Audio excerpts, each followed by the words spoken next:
大家好，欢迎来到加密星球。节目开始之前呢，我想先问你一个问题：假设有一个加密货币，它上了全球最大的加密交易所，排名前100名，24个小时成交量接近3亿美元，平台上有 K 线，有资金流分析，有杠杆的面板，看起来呢和比特币、以太坊在同一个页面里边，你会不会觉得这个东西至少它不是随随便便的一个土偶像？我今天呢就看到一个，当我打开我的手机 app， 币安人生突然就出现了。它的诞生呢不是因为解决了什么问题，就是因为币安的一个联合创始人在 X 推特上回复了一句评论，说了这样的一句话：祝你享币安人生，就这么一句话。社区里边的人呢立刻把这句话做成了一个代币，几分钟之内合约部署好了，社群建设起来了，价格开始启动了。3天以后，这个币的价格涨了将近5000倍。又过了几天，它被上架到了币安，就是那家联合创始人说出那句话的交易所。然后是衍生品、永续合约、杠杆。今天4月16号，市值值多少呢？3.5亿美元。你现在是不是有一点点好奇？可能还会有一点点的心动，但先暂停一下。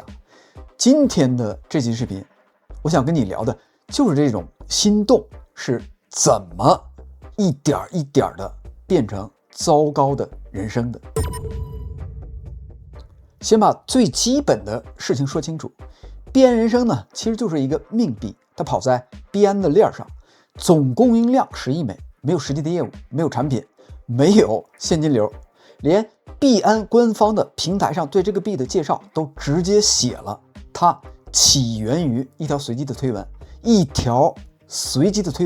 平台自己说的。但有意思的是，当你打开它的交易页面，你看到的不是一个土狗币应该有的样子，你看到的是大幅上涨的 K 线，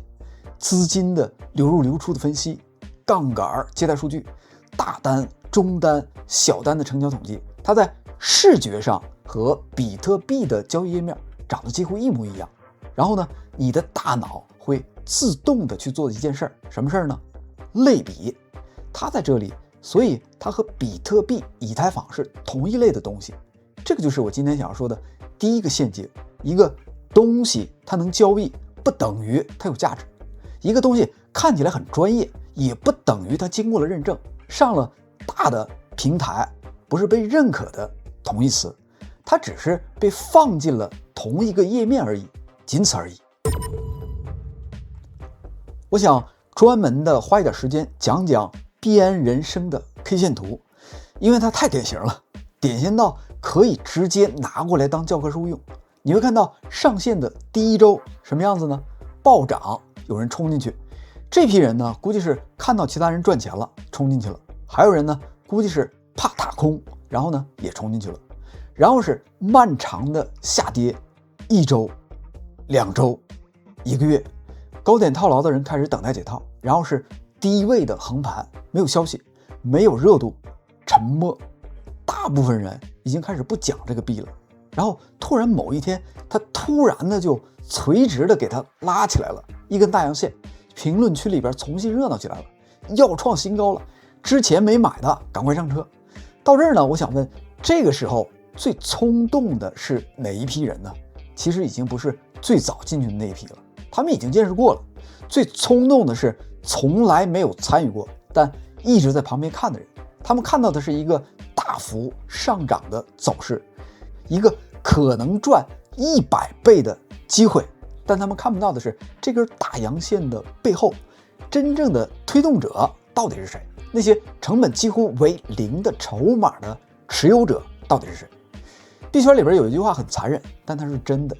你以为自己在参与一个100倍的机会，你其实呢只是别人退出的流动性。今天早上呢，我刚刚看到一个公开的消息，有链上的监测机构发出过这么一条消息，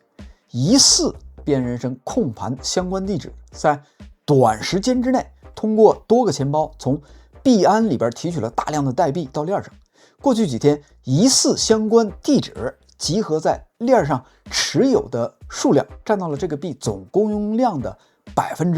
22.7%。我必须非常严谨的说，疑似这2个字儿不能够抹掉，因为它只是链上监测机构的判断。但就算这件事只是疑似，它已经足以让你停下来，好好的去想一想。如果一个币有22%以上的筹码可能集中在少数的地址上面，那价格上涨的时候，谁的成本是最低的呢？谁的获利的空间是最大的？谁最不在乎是上涨然后又下跌？你拿着的那部分成本是多少呢？你到底是在跟谁博弈？这个不是说你一定会输，但是在问你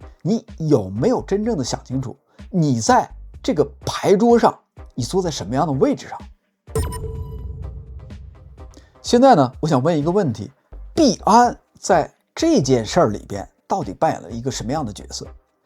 在我开始讲之前呢，我想先替反对我的人说一句，我估计评论区里边可能会有这样的疑问：狗狗币也是命币，也上了币安，你凭什么说币安人生上币安？你凭什么说币安呢？我想正面的回答一下这个问题，我不是在说命币不应该存在，也不是在说平台不能上命币，狗狗币能上币安完全合理，但狗狗币和币安人生之间有一个根本性的不同。狗狗币是2013年诞生的，它在任何大平台纳入它之前，它已经靠自己的社区活了很多年，是先有币后有平台。币安人生呢，是币安自己人的一句话点燃了这个币的诞生，然后是同一个平台用阿尔法、现货、合约一步一步的把这个热度给它接住、放大、变现。这个其实已经是一个闭环了。一个平台用自己高管的言论来制造注意力，再用自己的产品体系把这份注意力变成交易量。这个不是狗狗币的故事，这是一个完全不一样的故事。所以我真正想说的不是说命币上了大平台，而是当一个平台它既是点火的人，又是舞台的提供者，那它到底算是在服务市场，还是在消费自己的用户呢？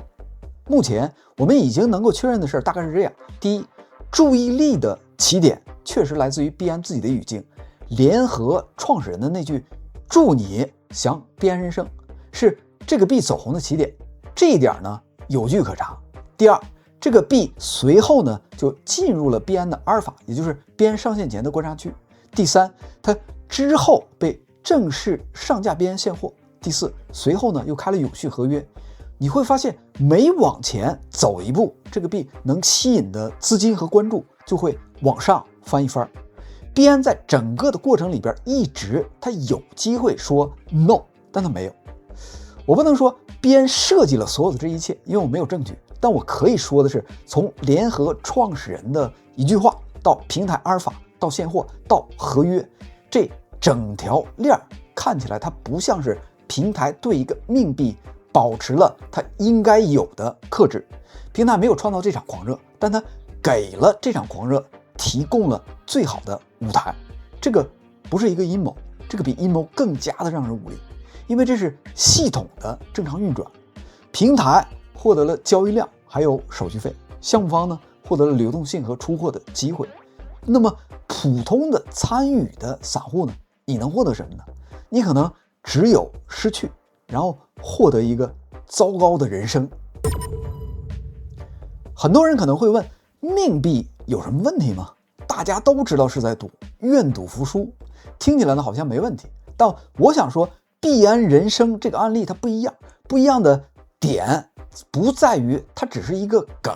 不一样的地方在于它被包装的不像一个梗，不像一个命币。纯粹的土狗长什么样呢？没有交易所，没有数据面板，没有永续合约，就那么一个合约地址，一个 Telegraph， 一张猫图。然后呢，你看一眼你就知道这是一个命币，这是在赌，这是在玩的，你的判断是清醒的。但币安人生呢，它有 K 线，它有资金流的分析，它甚至有市值的排名，全球前100，每一项包装都在无声无息的在你的耳朵边上说这个可以当成正经的东西去对待，然后你的判断就会被一点点的给带偏。你开始查图表，研究阻力位，看什么时候入场是最佳的时机。你甚至开始说服自己，它能够上边，说明不是最差的，它的成交量有这么高，流动性有这么好，随时都能够跑得出去。可是随时可以跑，前提是有人在你卖的时候去买去接盘，而那个人又到底是谁呢？你不知道。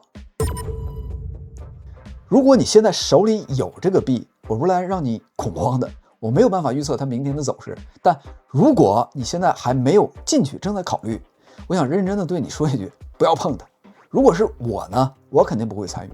不是因为我算不过来，是因为我根本就不想坐在那张牌桌上。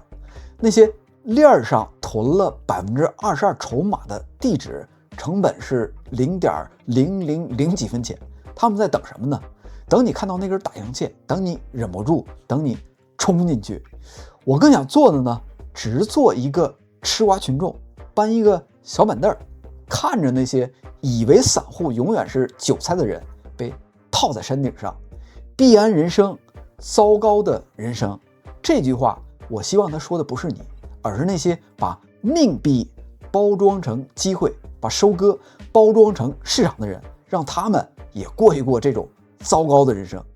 好的，今天的这期视频呢，我想留一个问题给你，你觉得一个平台是否有责任阻止这种局的发生，还是说让市场自己去决定？请把你的答案打在评论区里边。